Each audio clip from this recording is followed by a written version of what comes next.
ચાલો આપણે આજે એથિકલ એઆઈની દુનિયામાં ઊંડા ઉતરીએ. અહીં આપણે કોઈ સાયન્સ ફિક્શનની વાતો નથી કરવાના, પણ એક કડવી વાસ્તવિકતાની વાત કરીશું જ્યાં એન્જિનિયરિંગના નિર્ણયો લાખો લોકોના જીવન પર અસર કરે છે.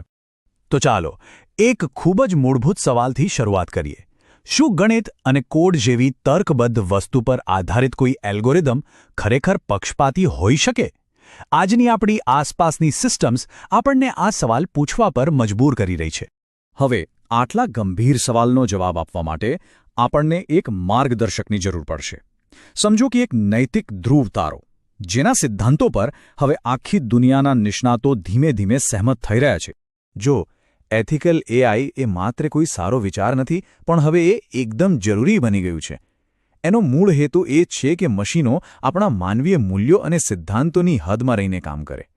મોટાભાગના નિષ્ણાતો આ 5 મુખ્ય પાયાના સિદ્ધાંતો પર સહેમત છે, જેમ કે નિષ્પક્ષતા, પારદર્શિતા, જવાબદારી, ગોપનીયતા અને સલામતી.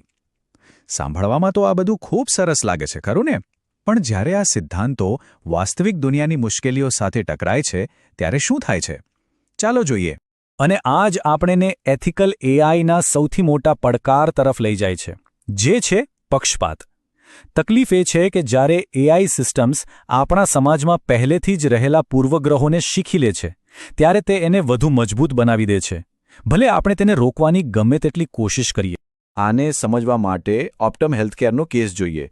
અહીં એક એલ્ગોરિધમ બનાવવામાં આવ્યું હતું અને એનો ઈરાદો બહુ સારો હતો. સૌથી ગંભીર રીતે બીમાર દર્દીઓને શોધીને એમને વધુ મદદ પહોંચાડવી. પણ અહીં જ એક મોટી ગડબડ થઈ. એઆઈએ એવું માની લીધું કે જે વ્યક્તિ હેલ્થકેર પર વધુ પૈસા ખર્ચે છે તે વધુ બીમાર છે. પણ શું આ ધારણા ખરેખર સાચી હતી? વાસ્તવિકતા તો એ હતી કે ઐતિહાસિક અને સામાજિક કારણોને લીધે અશ્વેત દર્દીઓ આરોગ્ય સંભાળ પર ઓછો ખર્ચ કરી શકતા હતા.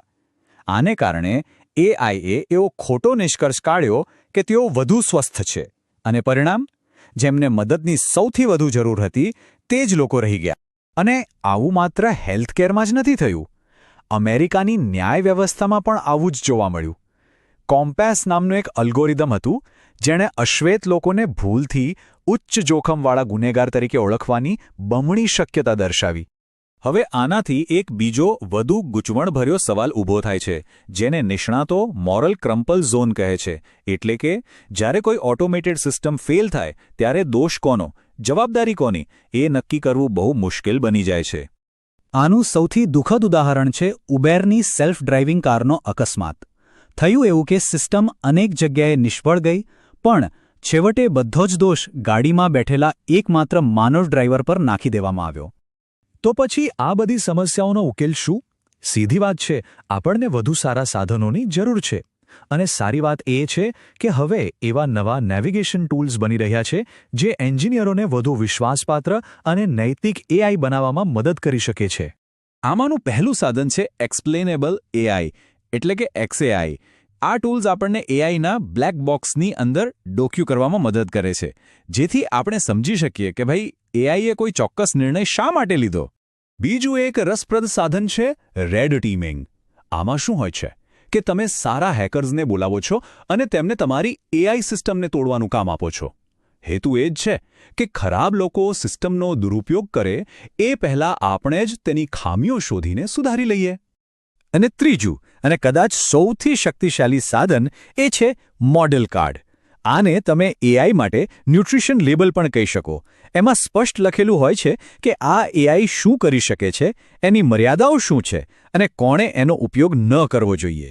સારું, તો ચાલો હવે આ બધા સિદ્ધાંતો અને સાધનોને એક કાલ્પનિક ઉદાહરણ દ્વારા પ્રેક્ટિસમાં મૂકીને જોઈએ. માની લો કે આપણે એક નવા એઆઈ પ્રોડક્ટનું ઓડિટ કરી રહ્યા છીએ.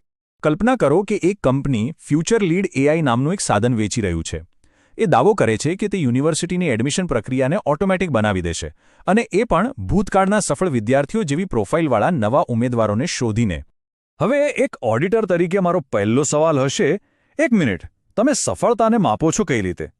અને અહીં આપણને ખબર પડે છે કે આ એઆઈ બુદ્ધિને નહીં પણ સંપત્તિને પ્રાધાન્ય આપી રહ્યું છે, કારણ કે તે એવા વિદ્યાર્થીઓને શોધી રહ્યું છે જે ભવિષ્યમાં યુનિવર્સિટીને દાન આપી શકે. મારો બીજો સવાલ હશે, તમે આ એઆઈને કયા ડેટા પર ટ્રેન કર્યું છે? જો તમે છેલ્લા 15 વર્ષના ડેટાનો ઉપયોગ કરો છો તો તમે ખરેખર યુનિવર્સિટીના ભૂતકાળના પૂર્વગ્રહોને જ ઓટોમેટિક બનાવી રહ્યા છો, જેણે કદાચ અમુક જૂથોને જાણી જોઈને કે અજાણતા બાકાત રાખ્યા હોય. અને છેલ્લે મારો ત્રીજો સવાલ, તમે ઝિપ કોડનો ઉપયોગ શા માટે કરી રહ્યા છો? આ એક બહુ મોટો રેડ ફ્લેગ છે, કારણ કે આપણે જાણીએ છીએ કે ઝિપ કોડ ઘણીવાર વ્યક્તિની જાતિ અને આર્થિક સ્થિતિનો અંદાજ આપે છે. આનો સીધો અર્થ એ થયો કે તમે અમુક વિસ્તારોમાં રહેતા લોકોને પહેલેથી જ પ્રવેશ પ્રક્રિયામાંથી બહાર કરી રહ્યા છો. આ આખું ઉદાહરણ બતાવે છે કે ટેકનોલોજીની દુનિયામાં સૌથી મહત્વનો પ્રશ્ન હવે બદલાઈ રહ્યો છે. શું આપણે આ બનાવી શકીએ છીએ? એ વિચારમાંથી બહાર નીકળીને શું આપણે આ બનાવવું જોઈએ? એ વિચાર તરફ જઈ રહ્યા છીએ. અને આ એક એવો પ્રશ્ન છે જે આપણે સૌએ જાતને પૂછવાની જરૂર છે.